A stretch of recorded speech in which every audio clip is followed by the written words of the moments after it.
I don't think a lot of resellers talk about this. I don't think they talk about what it takes to really be sustainable and successful as a reseller. Somebody like myself that's a vintage reseller. I've been doing it 20 years. Like, what does it really take to be successful and sustainable for 20 years as a reseller? I'm going to dive into that today in this video. Super easy to watch a ton of YouTube videos. That's what most people do is, you want to learn something, you hop on YouTube, you hop on TikTok and you watch some videos. But the thing about watching these videos hey, I might be guilty of it too, is it only shows the good stuff. It glorifies the good stuff. It glorifies the haul videos. It glorifies the easy flips. And don't get me wrong, reselling is not difficult to get into, right? It is difficult to be successful at it. That's the truth. I think it's easy to point out all the wins. That is the easiest thing for you to do as a reseller. That's the easiest thing to do as a reseller, even if you're talking about just, looking at your business in general, looking at it yourself. Like, a lot of resellers are scared to have the real tough conversations with themselves. Like, am I really making money? Should I continue buying this kind of stuff? Is this stuff taking over my house? Is this resale business taking over my life? Like, these are real deal questions that you have to answer to be successful as a reseller, because these are issues that you're going to deal with. I want to start with just the top of the list of what can be the difference between you being successful and not being successful as a reseller. And that's sourcing inventory. That's the fun part. Everybody wants to source. Everybody wants to shop. You want to go out looking for stuff every day. It is easy to find stuff.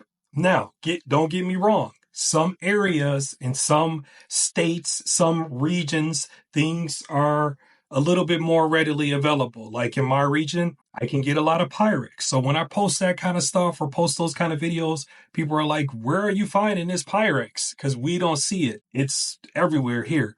So just know that wherever you're seeing videos, wherever you're seeing things being shown, you have to take that in consideration. You have to take in consideration the region that these people are finding things, right? And that goes for myself too. Like, I buy entire estates and collections. I get things at a different volume than most people do. You have to take that in consideration. A lot of times I'm showing you things that you may not find very easily, but I'm showing you so that if you do find them, you know to grab it and resell it. What I've learned with reselling is there are two very, very basic things that you better figure out, and you better figure them out extremely fast. How to get inventory on a consistent basis and how to get rid of inventory on a consistent basis. If you can't figure out those two things as a reseller, you're probably not going to make it. Now, there is also the cost of doing business. That's the other piece that goes along with this. You're going to have costs that are associated with reselling. Even if you're doing this from your house, you're going to have costs. You're going to have fees that you're paying to whatever site that you're listing on. Even if you have a Squarespace site or a Shopify site, you're still paying a monthly subscription. You're still paying fees. That is the cost of doing business, right? If you continue to buy too much stuff, you're going to need to get storage. So that may be the cost of doing business. Or if you're looking at just leveling up your business and you want to have extra inventory, you're going to need a storage. I have an external storage in addition to my brick and mortar storefront that I own. What we chose to do with our building that our store is in, we chose to use every inch of the building as storefront. If you're looking to try to level up, then you may end up with a storage facility. Like for myself, I have to have a storage facility because of the volume I buy at. So my store is all storefront. Then I have an off-site storage facility full of items that are there for eBay or there for my storefront. That costs money. That there's utilities on that building, just like there's utilities on my storefront. There's going to be things like packing supplies. That's the cost of doing business. You try your best to pass on those costs to your buyers But, the reality is sometimes you're going to eat some of those costs, and you have to know that going into it. And you have to just kind of accept those things and say, okay, well, if I have the ability to make unlimited income, the potential is on me. So this is the cost of me trying to do that. This is the cost of me achieving that. And that's your portion that you got to pay, just like you got to pay taxes, right? Cost of doing business. You will hear me preach quality, quality, quality. And I don't think a lot of people, especially new resellers, can get a hold of this, because it's it takes a while. I shouldn't say they can't get a hold of this, but sometimes it takes a while for people to get this. It is easy to get inventory. It's easy to get cheap inventory. Cheap inventory is everywhere. You can buy mass produced stuff if you really want to just blow it up and take off. Like, that's nothing. But whatever it is that you're buying secondhand, it should be quality. Look for better quality stuff. The better quality stuff you find, the less effort you have to put in to get a decent return on your investment. Um, Quality, quality, quality. And this is coming from somebody that I owned an auction company. Like, we still to this day buy entire estates. I'm a lot more selective on the estates that I buy now, but there was a time when we were just buying almost everything that they called, because I had to feed an auction house. I had to feed an auction house that ran every month, so quality is the key. Quantity is not the answer. And for myself, from my personal experience, and others may disagree with this, but chasing the quantity game is a fast way to burn yourself out. That's just kind of what it comes down to. Anything that I preach, or anything that I discuss in these videos or put out on these videos, is stuff that I've done. These are things that I've seen that work for me and my business, that have helped me grow my resale business to the point to where it's at. Reselling is not a get rich quick scheme. Reselling at any level is like any other business. It's something that you have to work at. Is something you have to work at, on a continuous basis. But what I think gets lost in what you see online is reselling does not have to be something that takes over your life. And I think that's what gets lost online. A lot of times you're going to see a lot of people that, like, they're constantly sourcing, they're constantly listing, they're constantly doing something resale related. And I just don't think that you have to do that.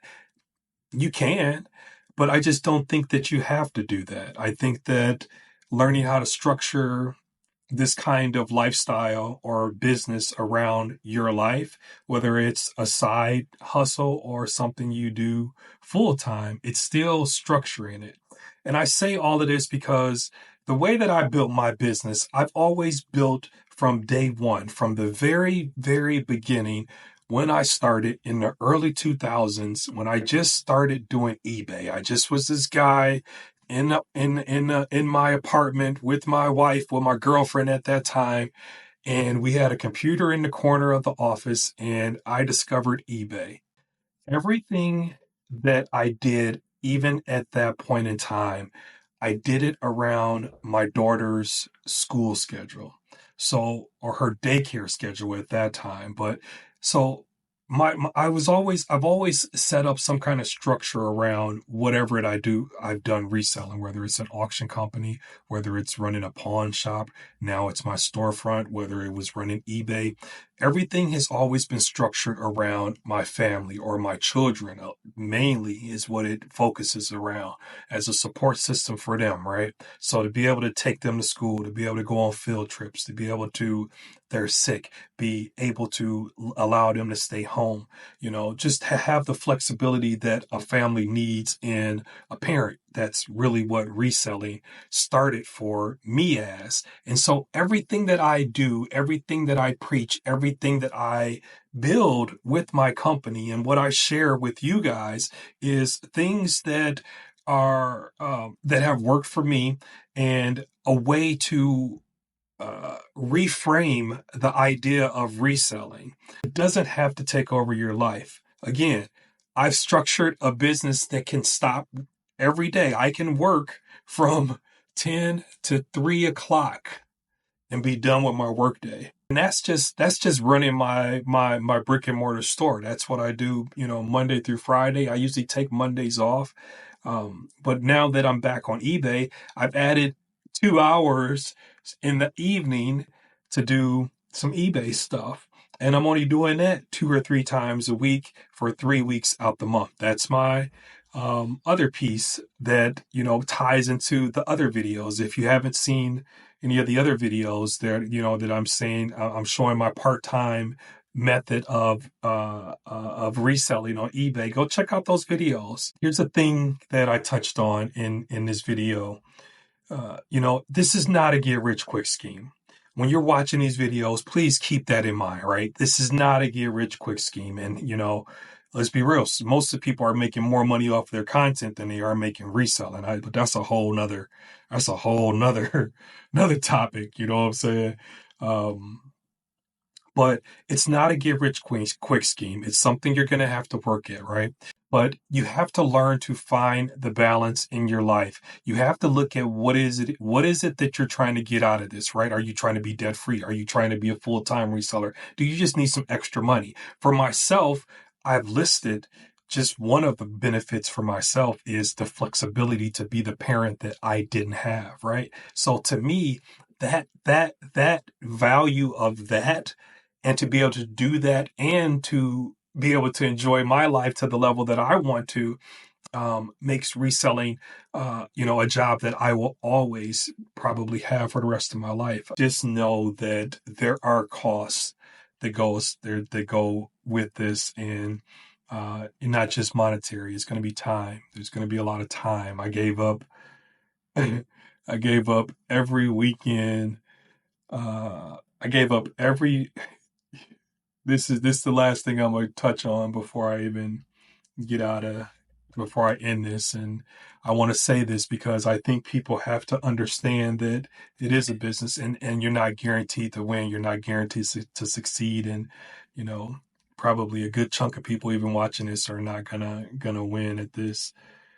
I went from being a full-time eBay seller to opening a pawn shop with my brother-in-law. We were partners on it. And I gave up 7 days a week for 2 years in a pawn shop, right? To build something. And that business failed. It ultimately failed. From the pawn shop, I moved on to the BC Modern concept. That's what I'm doing right now. My business, BC Modern. And for that business to take off, I gave up every weekend, and pretty much, yeah, it was pretty much 7 days a week. It pretty much was 7 days a week for about 4.5, 5 years before it really took off and started to gain some good traction. And then COVID came, right? And it taught me a very valuable lesson about reselling. It taught me a very valuable lesson about running a business. It taught me that it's okay to take a step back and do things completely unorthodox, uh, and figure out other ways to make things happen. I do want to end the video on a very high note. I don't want you to feel discouraged. And I don't want to come across as negative or, saying that I'm hating on anybody, because that's the furthest thing from the truth. I just want anybody that's consuming this content to understand that, even if you are a new reseller, this is not easy. It's not a get rich quick scheme. Can you be successful in it? Absolutely, you can be successful in it, but you are going to have to figure out some very basic things. Number one, how to consistently get items, quality items, how to consistently sell those items.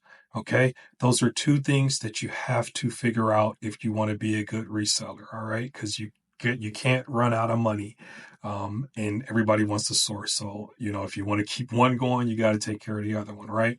You have to figure out also to other ways to get rid of things. Don't, corner yourself into one market or one platform. I use multiple ways to get rid of things. That's live auctions. That's my storefront. That's eBay. You can use Facebook Marketplace. There are multiple ways. The point is, you should have more than one way to sell your inventory. You definitely want to also figure out how to keep your cost of storing your items down. And by that, I mean, the goal is to sell these things at a faster pace. So a lot of people don't talk about how long they keep inventory. That is not a game I play for myself. When I sell on eBay, I only run auctions because that guarantees my item's going to sell. That's what works for me. A lot of people like store inventory. Personally, I don't know. I don't know about having thousands of items listed in a store inventory just to potentially get one sale or two sales or 20 sales in one day. You're going to have to house that stuff if you plan on growing that kind of business. So kind of keep that in mind. You know what? I might have to go. That might be a whole separate video that I'm gonna have to do. I'm gonna do a whole separate video. But anyways, I'm gonna get off of this, and I hope I gave you some stuff to think about for real. Until the next time.